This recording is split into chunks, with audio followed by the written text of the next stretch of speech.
কেমন মানুষ, নবীরে সচক্ষে দেখে পাথর মেরে দিয়েছে। আমরা টাঙ্গাইলবাসী যদি আমার নবীরে পাইতাম, আমরা নবীর কদমে জড়ায়া পড়ে থাকতাম। ঠিক কিনা বলে?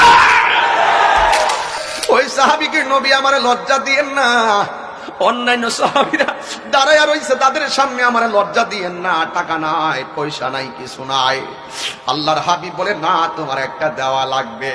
ওই সাহাবীটা ডাক দিয়া কই, নবী গো, আমার টাকা নাই, থাকলে আমি টাকা দিতাম। আমার অস্ত্র নাই, থাকলে আমি তলোয়ার দিতাম। আমার কোনো সম্পদ নাই, থাকলে আমি সম্পদ দিতাম। থাকলে আমার বাগান দিতাম। ইয়া রাসূলুল্লাহ, যেহেতু আপনি আমার কাছ থেকে নিবেনই, তাইলে আমার একটা জিনিস আছে। নবী বলে, দাও। কি? ও ইয়া রাসূলুল্লাহ, আপনি আমার কাছে সম্পদ চাইছেন, আমার কাছে টাকা নাই, আমার কাছে পয়সা নাই। ইয়া রাসূলুল্লাহ, কাগজে কলমে লিখে রাখেন, ইয়া রাসূলুল্লাহ, দ্বীনের জন্য, ধর্মের জন্য, আপনি নবীর জন্য আমি জিহাদের ময়দানে আমার জীবনটারে দিয়া দিতে পারবো। যুবকটা ডাক দিয়ে, আল্লাহ, সেদিন আমি চূড়ান্ত ভাবে আমি মেয়েটাকে ভোগ করতে পারতাম।